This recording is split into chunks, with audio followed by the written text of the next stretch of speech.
Alright guys, welcome to VALORANT News. Massive games in the Americas last night, a big drama going down as a result. Furia versus Tom was certainly one of the matches of all time, and then MRBR Cloud9 raised serious questions. Lots of gas for Verno as well happening after the series, some drama involving Rossy as well. Paper Rex going down in the Pacific. Very much on Twitter, your thoughts in the comments. Hit the like button if you enjoy. Subscribe if you're new as always, I greatly appreciate it. We're going to start with that series because we talked about it yesterday. I didn't even really notice during the series that Patman was in, right? Because it was, well, they've got a 6-man team over there right now, Paper Rex. They had Mindfreak, and they decided that Mindfreak would be subbed out. And I think of all the changes, this was a confusing one already to consider it in hindsight anyway. Look, a lot of those other guys are very versatile, they run various roles. To sub out Mindfreak for Patman was, like, it was one of the rumours that that's what they were going to do. It was either going to be Mindfreak or Jing that would depart in favour of Patman, but they tried it here. They brought him in, and, well, it didn't exactly go to plan. I mean, we know that they lost the first game. We saw it yesterday. They did eventually win that ascent that we were watching. The fracture, though, went the other way. Boom Esports get the win. Now, I want to give a lot of credit to Boom Esports because they really deserve it before we talk about Paper Rex and where they currently lie. Because Boom Esports, they didn't even win Ascension, right? But they have some serious shooters on their team. These guys are very talented players. They've only got better and better. Their team culture seems excellent. You know, their chemistry seems real good. They seem to be excited to play with each other and just to continue to improve. And to be a team that, I mean, they won Ascension but didn't even win. I mean, like, they got through Ascension but they didn't even win it, right? They got put in because Bleed Esports managed to get themselves kicked out of the league. The Boom Esports have now qualified comfortably, as it stands, for the playoffs at bare minimum, and who knows how far they can go, because they look like a serious force. So, great to see them playing well, but on the Paper X side, I mean, man, it's an absolute mess, isn't it, really? And Mindfreak had to watch in the sidelines while, you know, everything really fell apart.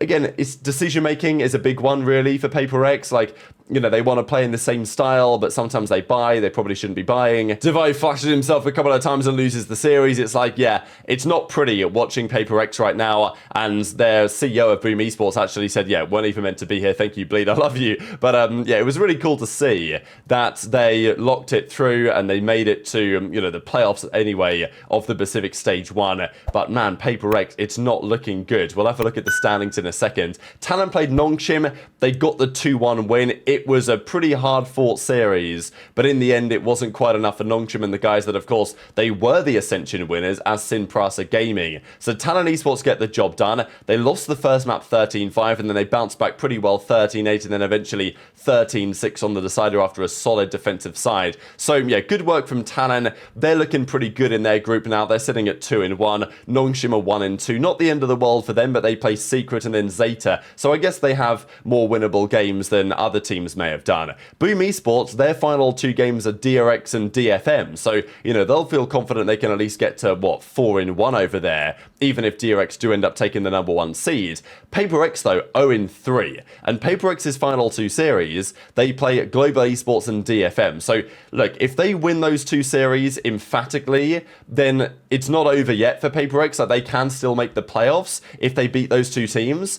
But, and you know, they probably should on some level, but it's not like we can have much confidence in Paper X right now after getting 2-1 by DRX, 2-1 by Gen.G, and now 2-1s by Boom Esports. So that's the way things currently look. There is also this game, which has just concluded. DRX have played Global Esports, and they got the win 2-0. So yeah, DRX continue their, frankly, reign of terror in the Pacific right now, 13-3, and eventually 13-10. So, yeah, we hit the refresh on that. DRX moved to the top of the standings over there. Boom Esports in close proximity. Global Esports at 1-2. So it's not over yet, but presumably Gen.G, Boom Esports, DRX will be happy enough, and Paper X could still make the playoffs, but even if they make the playoffs, it's not really going to help them much, presumably, because if they make the playoffs in the 4th seed, they may play T1 of the first round, and as it currently stands, that's not probably looking especially ideal. Quickly on China, we had a couple of games conclude yesterday. Nova took down Tyloo. Trace Esports went down 2-1 to XLG, so the groups are looking like this, effectively. Tyloo, they're 0-4, but everyone else is really in the mix. I mean, 2-2, 2-2, 2-2, 3-1, 3-1. All to play for in the A group for that 4th qualification spot. And the Group Omega is looking a bit more clear-cut. But, you know, well, Tracer 2-2 now. G-Light Gaming are 3-1.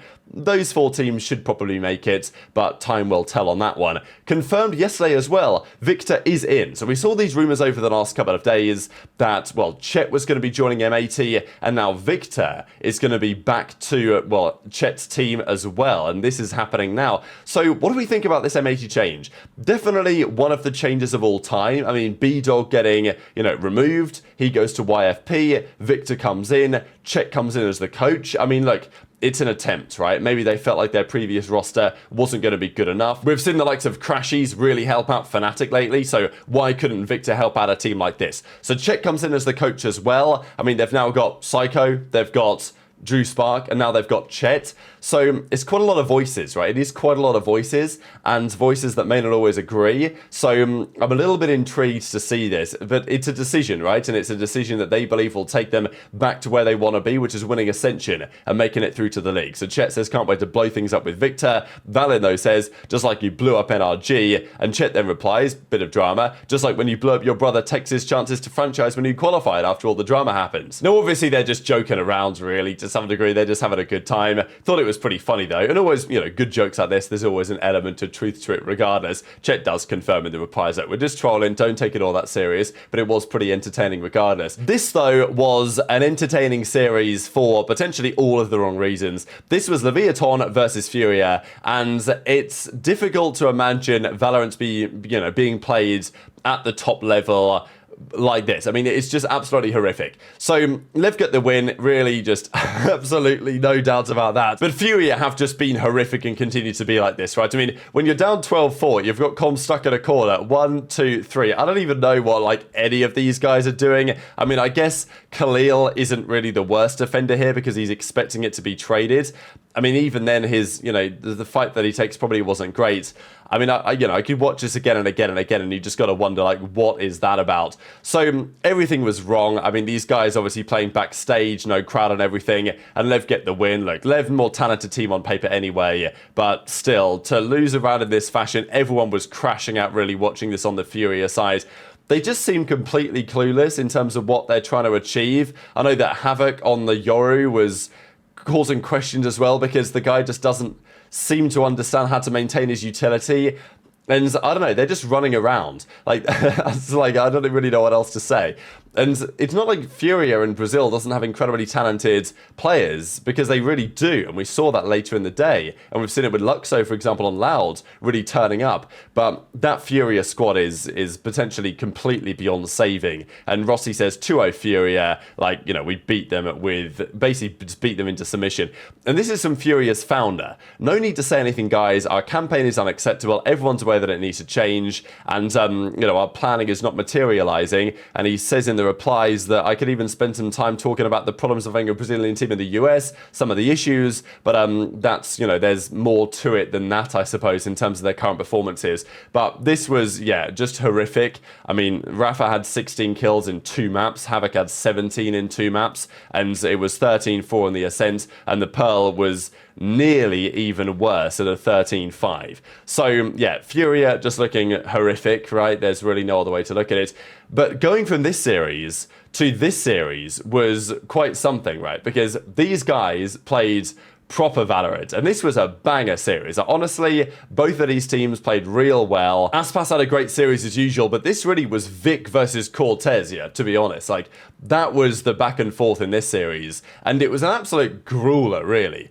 Mitch, of course, has come into Cloud9. There were questions on that team after getting rid of Rossy, obviously, and they do lose the series. They won the game 139, they lost the Lotus in a crazy overtime 15-13, and then the final game on the Haven was an absolute banger as well. MIBR, they took loads of rounds in a row on their attacking side, but Cloud9 bounced back really nicely. It looked like they were going to bring an insane comeback before, when it really mattered, the final rounds, Aspas had a really great map here on the decider on the Jet, who is surprised, and MIBR take the win. So honestly, MIBR, really impressed with these guys. Aspas mentioned that Naxi was unfortunately in the hospital going through a couple of things. So, of course, we're wishing him and everyone involved in his life the very, very best indeed. And he says, it's a difficult week for him because, some personal things happening as he puts on the timeline. So, great to see that, he could still play at this high level, win the series, and wishing the best for everyone's recovery. But I did want to share a couple of funny clips. I mean, this wasn't really funny. It was just interesting here with some discussion on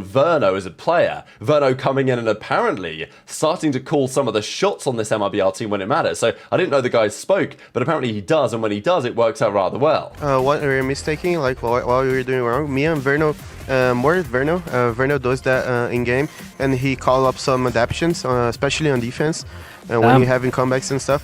And for me, personally, I don't get... He can read the competition, depends who you ask, actually. But at least, wait, who's the, wait, what? That Wyatt? I think his name's Wyatt. Is that Wyatt right there? He doesn't even know Brent's name. Give him the mic now, friend. Yo, run up the things again. I want to see you voted against us. Run those up one more time. Do not get me started, young man, bro. This disrespect is going way too far. brothers throwing out all sorts because you don't have the... Hey, truthfully, I'm sorry for missaying your name. And the other clip, of course, very entertaining with the whole, you know, when Rossy's like, oh, Wyatt, what's good? And then, of course, you know, it wasn't Wyatt, it was Brent. So that was pretty funny. And there was even some further tweets about it here, for example, from Ender, who says, got herself from my new favourite caster at Wyatt. So I think the vibes and everything happening there has actually been all rather entertaining, right? What's going on behind the scenes, you know, with these matches happening and getting underway. So, yeah, maybe we're going to see more of that in the near future. But just to close out the video, let's have a look at the current standings in the Americas. So this is what they look like. Crew Esports, they've got to 3-0. Tundra Tier 2-1, Senna 2-1. It's all to play for in the Group A. Of course, Lauda 0-3, but it's maybe not entirely impossible. It's just they play Senna and EG, so it's going to be tough for Loud. But, you know, there are some talented Brazilian players out there, most certainly right now being noted on that MIBR roster. So they're 2-1 now, Cloud9 are 2-1. G2 separating themselves from the pack in Group Omega, as we might have expected. But apart from Furia, it really is still all to play for, because that dominant win yesterday by Lev puts them back in actually a pretty decent position. You know, NRG will not necessarily have wanted to see that, because NRG, you know, look, they beat Furia pretty comfortably, to be fair, but it was at least a 2-1, whereas Lev and G2 have both done it 2-0. So, you know, it's all to play for the qualification spots here, because MIBR, C9 and G2, you'd expect them now to all make it through. But G2's final two games are against C9 and Lev. So that's the tough thing for Lev, is that they play G2 and then they play NRG, and NRG play MIBR. So it's very, very plausible that it really comes down to that final series, Lev versus NRG, to determine which team makes it through to the playoffs and which team does not alongside Furia. But very much enjoyed your thoughts in the comments. Hit the like button if you enjoyed. Subscribe if you're new. Take care. And I'll see you next time.